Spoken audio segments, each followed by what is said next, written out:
Hello guys, welcome to my YouTube channel. Guys, आज की video में हम बात करेंगे बीआरओ के बारे में। ठीक है, जो बीआरओ ने अभी 2024 में नया नोटिस जारी किया है, ठीक है, उसके अंदर कितने वैकेंसी हैं, ठीक है, और बीआरओ के जो ड्राइवर की जो वैकेंसी है वो कितने वैकेंसी हैं, और ड्राइवर का जो सिलेबस है वो क्या क्या रहने वाला है। ठीक है, तो चलिए वीडियो को हम स्टार्ट करते हैं। उससे पहले हम बता देते हैं कि जो जिस बीआरओ ने जितनी वैकेंसी निकाली हैं उसमें सबसे ज़्यादा वैकेंसी जो है ड्राइवर की है।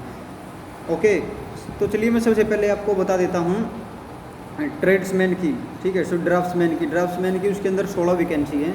ठीक है, उसके बाद जो सुपरवाइज़र की वैकेंसी है वो 2 वैकेंसी हैं दोस्तों, और टर्नर की जो है उसमें 10 वैकेंसी हैं। टर्नर की वैकेंसी 10 हैं, और उसके बाद जो ड्राइवर की वैकेंसी है वो सबसे ज़्यादा है। बीआरओ ने सबसे ज़्यादा वैकेंसी अब की 2024 में ही निकाली है, जिसके अंदर ड्राइवर की सबसे ज़्यादा वैकेंसी है, और ड्राइवर की 416 या 17 वैकेंसी हैं दोस्तों। ठीक है, जिसके अंतर्गत एससी की वैकेंसी सबसे ज़्यादा रहेंगी। 61 जो वैकेंसी हैं टोटल, मतलब कि 61 जो टोटल वैकेंसी हैं वो है टोटल, तो इसके अंदर दोस्तों 417 वैकेंसी है। लेकिन जो ड्राइवर की वैकेंसी एससी की जो वैकेंसी है वो रहेंगी 61 वैकेंसी स्पेशल एससी के लिए दोस्तों। ठीक है, चलिए, कई कैंडिडेट का कमेंट आया था कि भाई इसके अंदर जो एज कितनी रहेगी। सबसे पहले हम एज के बारे में बात कर लेते हैं दोस्तों। जो बीआरओ ड्राइवर के में जो एज मांगी जाती है वो कितनी होती है। सबसे पहले हम बात करते हैं यूआर की। यूआर की एज है दोस्तों 27 वर्ष से। ठीक है, अगर आप यूआर से हैं तो आपकी जो 18 वर्ष से 27 वर्ष तक आप इस फार्म को अप्लाई कर सकते हैं। ठीक है, और आप अगर ओबीसी से हैं, अगर आप ओबीसी से हैं तो आप जो है 30 साल तक इस फार्म को भर सकते हैं। ठीक है, अगर आप एससी या फिर एसटी से हो तो आपकी जो एज लिमिट है वो 32 हो जाएगी साथियों। ठीक है, एज लिमिट जो है एससी की 32 हो जाएगी। ठीक है, उसके बाद चलिए हम बात कर लेते हैं। तो चलिए अब हम अपने मेन पॉइंट पर आ जाते हैं। ठीक है, जो बीआरओ ड्राइवर का जो सिलेबस है वो बहुत ही आसान सिलेबस आने वाला दोस्तों, तो आप तैयारी के लिए बिल्कुल जुटे रहिए। ठीक है, आपका सिलेक्शन बहुत ही जल्दी हो जाएगा। ठीक है, तो चलिए हम सबसे पहले सिलेबस के बारे में बात कर लेते हैं। सिलेबस जो इसका 100 नंबर का इसका पेपर रहेगा दोस्तों, जिसमें 60 नंबर का तो मेंटेनेंस आएगा, आपकी गाड़ी से संबंधित ही आएगा। ठीक है, जो 40 नंबर की इसके सेंटर जी के आएगी दोस्तों, वो भी नॉर्मल ही आएगी। ठीक है, तो चलिए अब हम मेंटेनेंस के कुछ क्वेश्चन आपके लिए लेके आए हैं, तो वीडियो के लास्ट तक जरूर बने रहिए। अब हम क्वेश्चन बता देते हैं आपको। ठीक है, वीडियो अगर अच्छी लगी चैनल को सब्सक्राइब और वीडियो को लाइक और शेयर जरूर कर देना, ताकि जो हमारे ड्राइवर भाई हैं बीआरओ की तैयारी कर रहे हैं या फिर दिल्ली पुलिस या फिर सीआरपीएफ की ड्राइवर की तैयारी कर रहे हैं उन तक ये वीडियो पहुँच सके। तो चलिए हम क्वेश्चन लेके आते हैं दोस्तों। तो चलिए साथियों, हम पहला प्रश्न आपको बता देते हैं कि पिस्टन को कनेक्टिंग रॉड से कौन जोड़ती है। ठीक है, पिस्टन को कनेक्टिंग रॉड से कौन जोड़ती है दोस्तों। जो पिस्टन पिन होती है वही कनेक्टिंग रॉड को पिस्टन से जोड़ती है दोस्तों। ठीक है, अगला प्रश्न है पिस्टन पिन को किस प्रक्रिया द्वारा हार्ड किया जाता है। पिस्टन पिन को किस प्रक्रिया द्वारा हार्ड किया जाता है, तो वो होता है केस हार्डनिंग। ठीक है दोस्तों, केस हार्डनिंग। ठीक है, तो चलिए अगला प्रश्न है कनेक्टिंग रॉड प्राय बनाई जाती है। कनेक्टिंग रॉड दोस्तों किसकी बनाई जाती है, वो होती है फोर्जड स्टील की। ठीक है, कनेक्टिंग रॉड जो है फोर्जड स्टील की बनाई जाती है। अगला क्वेश्चन है हमारा कनेक्टिंग रॉड पिस्टन पिन के किस मोशन को क्रैंकशाफ्ट के किस मोशन में बदलता है।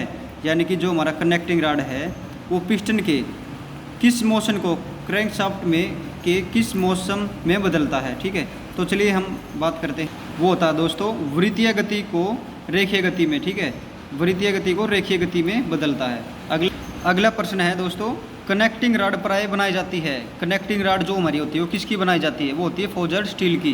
कनेक्टिंग रॉड फोर्जड स्टील की बनाई जाती है। इसके अंदर एक क्वेश्चन और दोस्तों, स्टील की जो हमारी जो प्रोपेलर शाफ्ट होती है दोस्तों, गाड़ी में प्रोपेलर शाफ्ट वो भी स्टील की ही बनाई जाती है। और जो हमारा फ्राई व्हील होता है दोस्तों वो भी स्टील का ही बनाया जाता है। चलिए अगला प्रश्न है कनेक्टिंग रॉड पिस्टन के किस मोशन को क्रैंकशाफ्ट के, ये वही क्वेश्चन है दोस्तों। ठीक है, तो इसका पहला जो हमारा आंसर है वृत्तीय गति को रेखीय गति में बदलता है। ठीक है, अगला प्रश्न है कनेक्टिंग रॉड का छोटा सिरा किससे जुड़ा होता है दोस्तों। कनेक्टिंग रॉड होती है उसका जो छोटा सिरा है वो होता है पिस्टन पिन से जुड़ा होता है। ठीक है, कनेक्टिंग रॉड का छोटा सिरा पिस्टन पिन से जुड़ा होता है। लेकिन जो कनेक्टिंग रॉड का बड़ा सिरा होता है वो होता है, जो कनेक्टिंग रॉड का जो छोटा सिरा वो पिस्टन पिन से जुड़ा होता है, और जो कनेक्टिंग रॉड का बड़ा सिरा होता है वो क्रैंकशाफ्ट से जुड़ा रहता है। ठीक है, क्रैंकशाफ्ट बना होता है। क्रैंकशाफ्ट किसका बना होता है दोस्तों, फोर्जड स्टील का बना होता है। क्रैंकशाफ्ट भी हमारा फोर्जड स्टील का ही बना होता है। अगला हमारा प्रश्न है क्रैंक शाफ्ट पर किस प्रक्रिया द्वारा मेन बीरिंग के जनरल बनाए जाते हैं। ये हमारा दिल्ली पुलिस ड्राइवर में भी प्रश्न आया हुआ था दोस्तों। क्रैंक शाफ्ट पर किस प्रक्रिया द्वारा मेन बीयरिंग के जनरल बनाए जाते हैं, जर्नल बनाए जाते हैं दोस्तों, ग्राइंडिंग द्वारा। ठीक है, किसके द्वारा, ग्राइंडिंग के द्वारा बनाए जाते हैं। अगला प्रश्न है क्रैंक शाफ्ट बना होता है, किसका बना होता है, फोर्जर स्टील का बना होता है दोस्तों। उसके बाद है क्रैंक शाफ्ट पर किस प्रक्रिया द्वारा मैन बीरिंग जनरल बनाई जाती है, वही क्वेश्चन है दोस्तों, ग्राइंडिंग द्वारा। ठीक है, अगला प्रश्न है हमारा निम्न में से कौन क्रैंक शाफ्ट का भाग है। क्रैंक शाफ्ट के कौन से भाग हैं, तो ये जो तीनों है ये क्रैंक शाफ्ट के भाग हैं, क्रैंक पिन, वेब और जो हमारा ये होता है मैन जर्नल्स, और यानी कि ये सभी जो इसके क्रैंक शाफ्ट के भाग हैं। अगला प्रश्न है क्रैंक शाफ्ट के पिछले सिरे पर क्या लगा होता है। ये इंपॉर्टेंट क्वेश्चन दोस्तों, क्रैंक शाफ्ट के पिछले सिरे पर हमारा फ्लाई व्हील लगा होता है, और क्रैंक शाफ्ट के अगले सिरे पर क्या लगा होता है। पिछले पे तो हमारा हो गया फ्लाई व्हील, अगले पे होता है हमारा फैन बेल्ट या फिर स्प्रोकोट, फैन बेल्ट, वाइब्रेशन डैम्पर, यानी कि ये सभी जो अगले सिरे पर लगे होते हैं। ठीक है, पिछले सिरे पर फ्लाई व्हील लगा होता है और अगले सिरे पर जो मैंने बताया दोस्तों वो लगा होता है। ठीक है, अगला हमारा जो प्रश्न है उचित फायरिंग ऑर्डर के क्या लाभ हैं।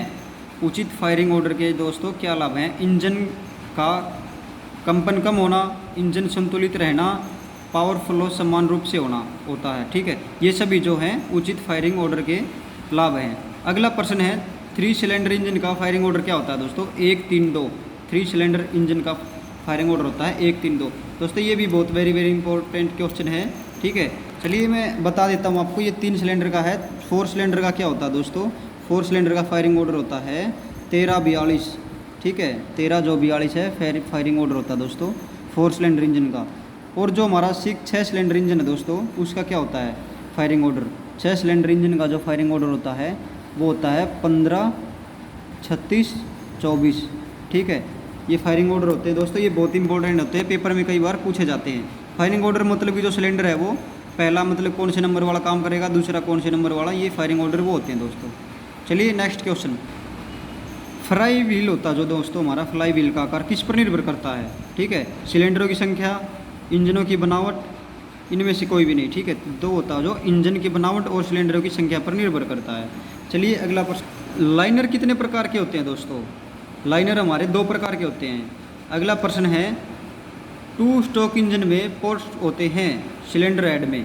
ठीक है, 2 स्ट्रोक इंजन में पोर्ट्स कहाँ बने होते हैं, सिलेंडर हेड में बने होते हैं। सिलेंडर लाइनर बने होते हैं, सिलेंडर के जो लाइनर होते हैं वो किसके बने होते हैं दोस्तों, एल्यूमिनियम अलॉय के बनाए होते हैं। सिलेंडर लाइनर बने होते हैं एल्यूमिनियम अलॉय के बनाए होते हैं। चलिए नेक्स्ट क्वेश्चन, क्रैंक शाफ्ट जो होता है वो कसा होता है दोस्तों, सिलेंडर ब्लॉक। सिलेंडर ब्लॉक में वो जो होता है किसा होता है दोस्तों क्रैंक शाफ्ट।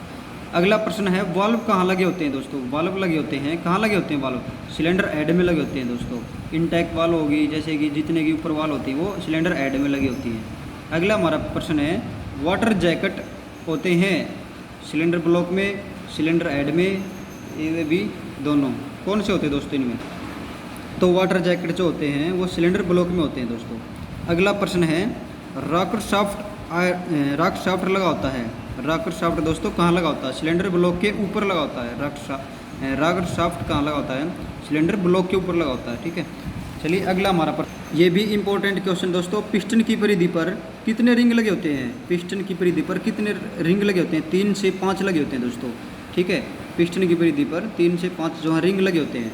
ठीक है, अगला प्रश्न है पिस्टन के चलने से पिस्टन के किस भाग में घर्षण होता है दोस्तों। जब पिस्टन हमारा ऊपर नीचे होता है तब पिस्टन के किस भाग में घर्षण होता है, स्कर्ट में, क्राउन में या रिंग में, ए व बी दोनों, मतलब कि स्कर्ट और क्राउन दोनों में इसका जो है घर्षण होता है दोस्तों। ठीक है, अब अगला क्वेश्चन है पिस्टन रिंग कितने प्रकार के होते हैं, 2 प्रकार के होते हैं दोस्तों। रिंग पिस्टन रिंग 2 प्रकार के होते हैं। अगला हमारा प्रश्न है फ्लाई व्हील लगा होता है। फ्लाई व्हील कहाँ लगा होता है, क्रैंक शाफ्ट पर, कैम शाफ्ट पर, इंजन पर या प्लंजर पर। जो होता है हमारा क्रैंक शाफ्ट पर होता है फ्लाई व्हील लगा होता है दोस्तों। अगला हमारा प्रश्न है दोस्तों ऑटोमोबाइल इंजन में कौन से वाल्व प्रयोग होते हैं। ऑटोमोबाइल जो हमारे इंजन होते हैं उनमें कौन से वाल्व प्रयोग होते हैं, बाल वाल्व। ठीक है, बाल वाल्व उसमें प्रयोग होते हैं दोस्तों। अगला हमारा प्रश्न क्रैंक शाफ्ट और कैम शाफ्ट का गियर अनुपात क्या है दोस्तों, क्रैंक शाफ्ट और कैम शाफ्ट का गियर अनुपात है 2:1। ठीक है, अगला प्रश्न है इंजन को शक्ति प्रदान करता है, कौन प्रदान करता है? शक्ति स्ट्रोक यानी कि पावर स्ट्रोक। दोस्तों ये चारों स्ट्रोक अलग अलग हैं, जिनमें से हमारा जो पावर स्ट्रोक है वो शक्ति देता है, एग्जॉस्ट स्ट्रोक है वो हमारा धुएं को या जली गैसों को बाहर निकालता है। ठीक है, और सक्शन जो हमारा स्ट्रोक है वो तेल और हवा को खींचता है दोस्तों। ठीक है, अगला हमारा प्रश्न है फ्राई व्हील का कार्य क्या होता है? दोस्तों फ्राई व्हील का क्या कार्य होता है? ईंधन को समूथन चलाने में सहायक करता है। ठीक है, यानी कि ये सभी ऊर्जा प्रदान करता है, ऊर्जा जमा करता है, ऊर्जा प्रदान करता है। ठीक है, ये सभी इसके आंसर है दोस्तों। अगला प्रश्न है दोस्तों सिलेंडर ब्लॉक के निचले भाग में क्या लगा होता है? सिलेंडर ब्लॉक के निचले भाग में क्या लगा होता है दोस्तों? ऑयल पेन और संप लगा होता है। ठीक है, ए व बी दोनों ऑयल पेन और संप लगा होता है। अगला प्रश्न है कंबस्टन चैम्बर कहाँ बना होता है? दोस्तों सिलेंडर ब्लॉक में। कंबस्टन चैम्बर सिलेंडर ब्लॉक में बना होता है। अगला हमारा प्रश्न है लीकेज को रोकने के लिए सिलेंडर तथा एडी के बीच में क्या लगा जाता है? दोस्तों गास्केट लगा जाता है, आपको पता होगा।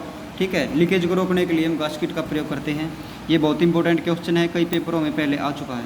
ठीक है, चलिए अगला प्रश्न है, ये बहुत इंपॉर्टेंट क्वेश्चन है दोस्तों। ठीक है, ऐसे आपको कहीं नहीं मिलेंगे, ना ही किताबों में मिलेंगे दोस्तों ये। ठीक है, बहुत अलग अलग जगह से मैंने छाट कर ये यहाँ रख रखे हैं दोस्तों। ठीक है, तो चलिए अगला प्रश्न है ट्रांसमिशन सिस्टम में गियर बॉक्स के बाद क्या लगा होता है? ट्रांसमिशन सिस्टम के बाद यानी कि गियर बॉक्स के बाद क्या लगा होता है दोस्तों? प्रोपेलर शाफ्ट लगा होता है। ठीक है, प्रोपेलर शाफ्ट लगा होता है दोस्तों। अगला प्रश्न है गियर बॉक्स व डिफरेंशियल को जोड़ने का काम कौन करता है? प्रोपेलर शाफ्ट करती है दोस्तों। गियर बॉक्स और डिफरेंशियल के बीच में वो आपको लंबी लंबी दिखती होगी, वो प्रोपेलर शाफ्ट होती है दोस्तों। ठीक है, जो कि डिफरेंशियल तक गियर बॉक्स की शक्ति को पहुंचाती है। तो चलिए अगला हमारा प्रश्न है, अगला प्रश्न है मोटरसाइकिलों का फाइनल ड्राइव क्या होता है? दोस्तों मोटरसाइकिलों का फाइनल ड्राइव क्या होता है? Chain drive. ठीक है, चेन ड्राइव। और अगर बात करते हैं हम कार बस ट्रकों की, तो उनका फाइनल ड्राइव क्या होता है दोस्तों? उनका फाइनल ड्राइव होता है शाफ्ट ड्राइव, यानी कि शाफ्ट के द्वारा वो चलती हैं दोस्तों। ठीक है, रियर। अगला हमारा प्रश्न है डिफरेंशियल में कौन सा तेल पड़ता है? दोस्तों डिफरेंशियल में कौन सा तेल पड़ता है? SAE। ठीक है, ये दोस्तों ग्रेड होती हैं। अगला हमारा प्रश्न है डिफरेंशियल किसका एक भाग है? ठीक है, डिफरेंशियल किसका एक भाग है? इसका आंसर है इनर एमसिलिन हाउसिंग का। ठीक है, अगला हमारा प्रश्न है कार बस तथा ट्रक का फाइनल ड्राइव क्या होता है? दोस्तों शाफ्ट ड्राइव होता है। ठीक है, चलिए उसके बाद का प्रश्न दोस्तों डिफरेंशियल के कार्य न करने का क्या कारण होता है? दोस्तों जब हमारा डिफरेंशियल काम नहीं कर रहा होता तो उसका कारण क्या होता है? देखिए सबसे पहला है रियर एक्सल का टूट जाना, टेल पिनियन प्लेज का टूट जाना, या फिर स्टार पिनियन का फ्री हो जाना। ठीक है, ये इसके कारण होते हैं। अगला प्रश्न है ये बहुत इंपॉर्टेंट क्वेश्चन दोस्तों, डिफरेंशियल में आवाज़ जाने का कारण क्या होता है? कई बार आपने देखा होगा गाड़ियों में चलती है जब 60, 70, 80 की स्पीड में, तो डिफरेंशियल उसका आवाज़ करने लगता है दोस्तों। ठीक है, वो क्यों करता है? उसके क्या कारण होते हैं? एक तो तेल की कमी होना, ठीक है, या गलत एडजस्टमेंट का होना, या फिर केज का ढीला होना। ठीक है दोस्तों, ये इसके कारण हैं। ठीक है, तो चलिए दोस्तों इस वीडियो में हम आपको 2-3 क्वेश्चन ही कराएंगे। अगली वीडियो में हम आपको बहुत ज़्यादा क्वेश्चन कराएंगे क्योंकि वीडियो थोड़ा लंबा हो जाएगा दोस्तों। ठीक है, तो चलिए डिफरेंशियल का क्या कार्य होता है दोस्तों? डिफरेंशियल का कार्य क्या होता है? गाड़ी को मोड़ते अथवा ऊंच नीच सड़क पर दोनों पहियों की चाल में अंतर करना। ठीक है, जो कौन अंतर करता है दोस्तों? डिफरेंशियल करता है।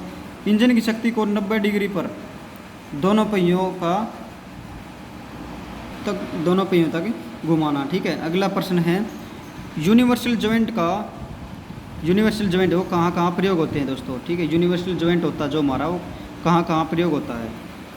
तो चलिए देख लीजिए, एक तो मेन शाफ्ट व प्रोपेलर शाफ्ट के जोड़ने में। ठीक है, यूनिवर्सल जॉइंट होता है जो हमारा दोस्तों शाफ्ट प्रोपेलर शाफ्ट होती है, और मेन शाफ्ट उसके बीच में जिसको झूला बेरिंग भी बोलते हैं दोस्तों। ठीक है, वही हमारा जो होता है जॉइंट, यूनिवर्सल जॉइंट होता है। अगला है प्रोपेलर शाफ्ट के दूसरे सिरे व डिफरेंशियल पिनियन शाफ्ट के जोड़ने में। ठीक है दोस्तों, तो चलिए दोस्तों वीडियो को हम यहीं पर एंड करते हैं। वीडियो अच्छी लगी हो वीडियो को शेयर, चैनल को सब्सक्राइब जरूर कर लें ताकि नया वीडियो मेरा आप तक सबसे पहले पहुंच के। जय हिंद।